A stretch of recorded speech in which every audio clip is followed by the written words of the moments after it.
मैंने उसको बोला कि अब मुझे तेरे साथ नहीं रहना है, अब मुझे जाना है अपने घर, मैं नहीं रहूँगी यहाँ पर। तो उसके बाद उसका टॉर्चर चालू हुआ, वो मुझे रूम में लॉक करके रखने लगा, एनेस्थीसिया इंजेक्शन देने लगा, ड्रग्स देने लगा, पता नहीं कौन-कौन सी मेडिसिन्स ज़बरदस्ती फ़ोर्सफुली गला दबा के, मुँह प्रेस करके, मुँह में पानी डाल के दवाइयाँ देने लगा।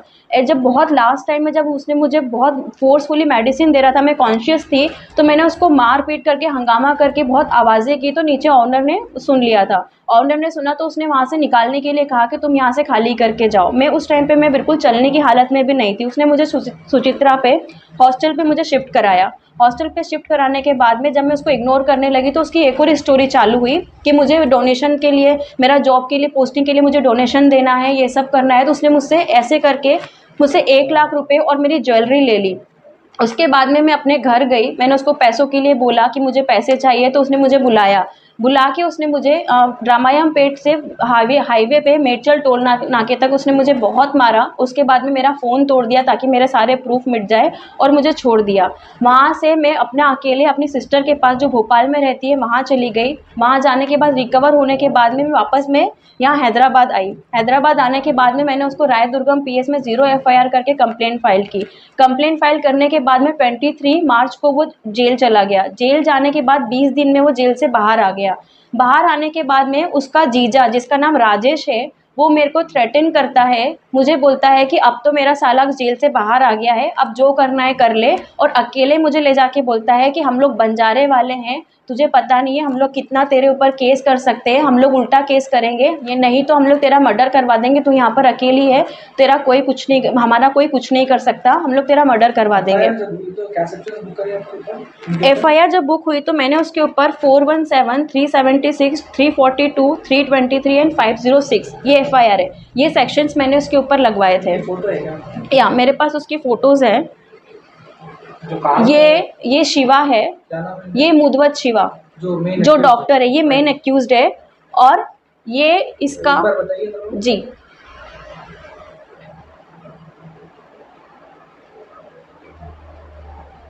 ही is the main accused. Okay. And उसके बाद बेल से बाहर आने के बाद जो मुझे धमकी दिया, ब्लैकमेल किया, ये उसका जीजा है राजेश।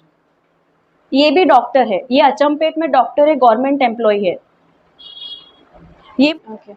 मैं मध्य प्रदेश से बिलोंग करती हूँ। मैं यहाँ पर हैदराबाद में मैं जून में मैं यहाँ पर जॉब के सिलसिले में आई थी। मैं यहाँ पर सॉफ्टवेयर में जॉब करती थी यहाँ पर।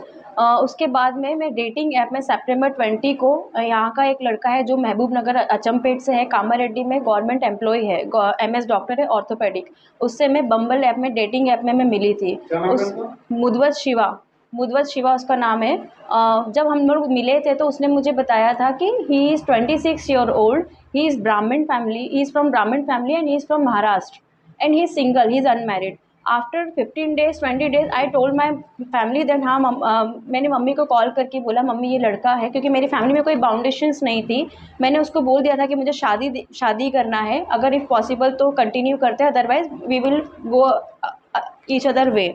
उसके बाद में उसने मुझे बोला कि नहीं मैं करूँगा शादी। उसके बाद में मेरा एग्ज़ाम थी, लॉ एग्ज़ाम थी, तो मैंने जॉब छोड़ दिया था। तो उसने मुझे बोला कि तेरा ऑनलाइन एग्ज़ाम है तो तू मेरे रूम में आके, जो कामारेड्डी में वो रूम में रहता था, अकेले रहता था, तो वहाँ आकर तू एग्ज़ाम लिख ले। मैंने कहा ठीक है। मैं उसके पास गई, मैं उसके रूम में रहने लगी, तो वहाँ पर मुझे वॉल पे उसके उसके और उसकी बीवी के फ़ोटोज़ लगे हुए थे। तो मुझे नहीं पता था, मैंने उससे पूछा ये लड़की कौन है? तो उसने मुझे बोला कि ये मेरी सिस्टर है। उसके बाद में मुझे कुछ डाउट नहीं गया। आफ्टर 15 डेज़ 20 डेज़ आफ्टर मुझे उसका वेडिंग कार्ड मिला। मैंने उससे पूछा कि ये कौन है? ये तेरी शादी का कार्ड है। तो मुझे बोला कि हाँ मैं मैरिड हूँ। और उसने मुझे स्टोरी सुनाई कि मेरा फ़ोर्सफुली शादी हुई थी, बट डाइवोर्स के लिए मैं ऑलरेडी अप्लाई कर दिया हूँ और 3-4 मंथ्स में डाइवोर्स हो जाता। फिर उस 5 डेज़ बाद मुझे पता लगा कि उसका एक 6 साल का बच्चा भी है, लेकिन मैंने इतना नहीं किया कि ऑलरेडी वो डाइवोर्स के लिए अप्लाई कर चुका था। फिर हम लोगों में थोड़ी-थोड़ी लड़ाइयाँ होती थी, बट हम लोग सॉर्ट आउट कर लेते थे। उसके बाद 15 डेज़ बाद मुझे पता लगा कि उसका एक 4 महीने का और बच्चा है, जिसके बाद मैंने उसको बोला कि अब मुझे तेरे साथ नहीं रहना है, अब मुझे जाना है अपने घर, मैं नहीं रहूँगी यहाँ पर। तो उसके बाद उसका टॉर्चर चालू हुआ, वो मुझे रूम में लॉक करके रखने लगा, एनेस्थीसिया इंजेक्शन देने लगा, ड्रग्स देने लगा, पता नहीं कौन-कौन सी मेडिसिन्स ज़बरदस्ती फ़ोर्सफुली गला दबा के, मुँह प्रेस करके, मुँह में पानी डाल के दवाइयाँ देने लगा। जब बहुत लास्ट टाइम में जब उसने मुझे बहुत फ़ोर्सफुली मेडिसिन दे रहा था, मैं कॉन्शियस थी, तो मैंने उसको मार-पीट करके, हंगामा करके बहुत आवाज़ें की, तो नीचे ओनर ने सुन लिया था। ऑनर ने सुना तो उसने वहाँ से निकालने के लिए कहा कि तुम यहाँ से खाली करके जाओ। मैं उस टाइम पे मैं बिल्कुल चलने की हालत में भी नहीं थी। उसने मुझे सुचित्रा पे हॉस्टल पे मुझे शिफ्ट कराया। हॉस्टल पे शिफ्ट कराने के बाद में जब मैं उसको इग्नोर करने लगी तो उसकी एक और स्टोरी चालू हुई कि मुझे डोनेशन के लिए, मेरा जॉब के लिए, पोस्टिंग के लिए मुझे डोनेशन देना है, ये सब करना है। तो उसने मुझसे ऐसे करके मुझसे 1 लाख रुपए और मेरी ज्वेलरी ले ली। उसके बाद में मैं अपने घर गई, मैंने उसको पैसों के लिए बोला कि मुझे पैसे चाहिए, तो उसने मुझे बुलाया। बुला के उसने मुझे रामायण पेट से हाईवे पे मेडचल टोल नाके तक उसने मुझे बहुत मारा। उसके बाद में मेरा फ़ोन तोड़ दिया ताकि मेरे सारे प्रूफ मिट जाए और मुझे छोड़ दिया। वहाँ से मैं अपना अकेले अपनी सिस्टर के पास जो भोपाल में रहती है वहाँ चली गई। वहाँ जाने के बाद रिकवर होने के बाद में मैं वापस में यहाँ हैदराबाद आई। हैदराबाद आने के बाद में मैंने उसको राय दुर्गम पीएस में 0 एफआईआर करके कंप्लेंट फाइल की। कंप्लेंट फाइल करने के बाद में 23 मार्च को वो जेल चला गया। जेल जाने के बाद 20 दिन में वो जेल से बाहर आ गया। बाहर आने के बाद में उसका जीजा, जिसका नाम राजेश है, वो मेरे को थ्रेटन करता है। मुझे बोलता है कि अब तो मेरा साला जेल से बाहर आ गया है, अब जो करना है कर ले। और अकेले मुझे ले जाके बोलता है कि हम लोग बंजारे वाले हैं, तुझे पता नहीं है हम लोग कितना तेरे ऊपर केस कर सकते हैं, हम लोग उल्टा केस करेंगे, ये नहीं तो हम लोग तेरा मर्डर करवा देंगे, तू यहाँ पर अकेली है, तेरा कोई कुछ नहीं, हमारा कोई कुछ नहीं कर सकता, हम लोग तेरा मर्डर करवा देंगे।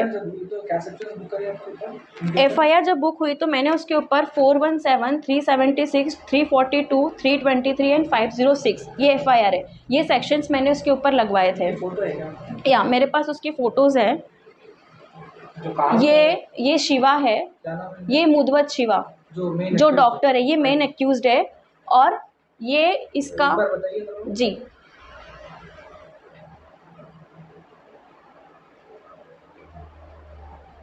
ही is the main accused. Okay. And उसके बाद बेल से बाहर आने के बाद जो मुझे धमकी दिया, ब्लैकमेल किया, ये उसका जीजा है राजेश। ये भी डॉक्टर है, ये अचमपेट में डॉक्टर है, गवर्नमेंट एम्प्लॉय है।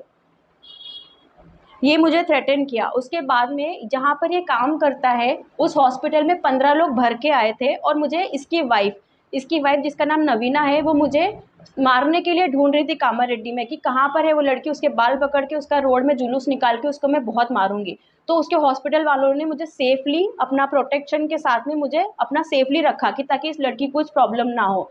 उसके बाद में मैंने कंप्लेंट फाइल किया कामारेड्डी पीएस में। उसका जो फादर है वो मेरे पापा वहाँ पे एमपी में कॉल करके और बोलते हैं हम लोग एसटी वाले हैं, हम लोग उल्टा केस डालेंगे, चीटिंग केस डालेंगे तुम लोगों के ऊपर। और ये शिवा, मुदवत शिवा, राजेश और उसकी वाइफ, ये तीनों कामारेड्डी पीएस में मेरे अगेंस्ट कंप्लेंट भी फाइल करने गए, चीटिंग का कंप्लेंट उल्टा। लेकिन पीएस वालों ने इनकी कंप्लेंट ली नहीं क्योंकि मेरा केस जेन्युइन है, मुझे पता ही नहीं था कि वो मैरिड है, उन्होंने नहीं लिया। इसकी एक फ्रेंड है, एडवोकेट फ्रेंड है, वो और इसका फादर मिलके मेरे पापा को कॉल करके उल्टा ब्लैकमेल कर रहे हैं कि पूरा खानदान तुम्हारा अंदर चला जाएगा, हम लोग एसटी वाले, हमको अलग से प्रोविज़न मिलता है। और ये वहाँ पे एमपी में ये लोग ज़बरदस्ती, ये लोग वहाँ पर कुछ ना कुछ पॉलिटिकल सपोर्ट लगा के मेरी फैमिली में, मेरे घर में 4-4 अननोन लोग भेज रहे हैं। वहाँ पर किसी को पर्सनली किसी को इन्होंने हायर कर रखा है, मेरी मम्मी को, मेरे पापा को कॉल करके ये लोग केस कॉम्प्रोमाइज़ के लिए धमकी दे रहे हैं।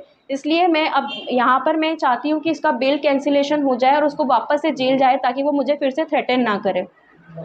और मैं ये चाहती हूँ कि उसका जो लाइसेंस है वो कैंसिल कर दिया जाए, इसकी डिग्री कैंसिल कर दिया जाए, क्योंकि ये शो ऑफ करके कि ये डॉक्टर है, ये यहाँ पे बच्चों को फंसाता है, ये ट्रैप करता है कि कोई लड़की बाहर से आ रही है मैं उसको ट्रैप करूँ, क्योंकि उसके लिए ईजी हो जाता है उन लड़कियों को इन्फ्लुएंस करना। इसलिए मैं चाहती हूँ, मेरी तेलंगाना गवर्नमेंट से अपील है कि उसका लाइसेंस, उसकी डिग्री सब कैंसिल कर दी जाए। अभी प्राइवेट हॉस्पिटल, कौन से हॉस्पिटल में काम करता है? प्राइवेट हॉस्पिटल में, ये लाइफ हॉस्पिटल में काम करता है और कामारेड्डी टाउन डिस्ट्रिक्ट जो हॉस्पिटल है वहाँ पर ये काम करता है एज अ ऑर्थोपेडिक।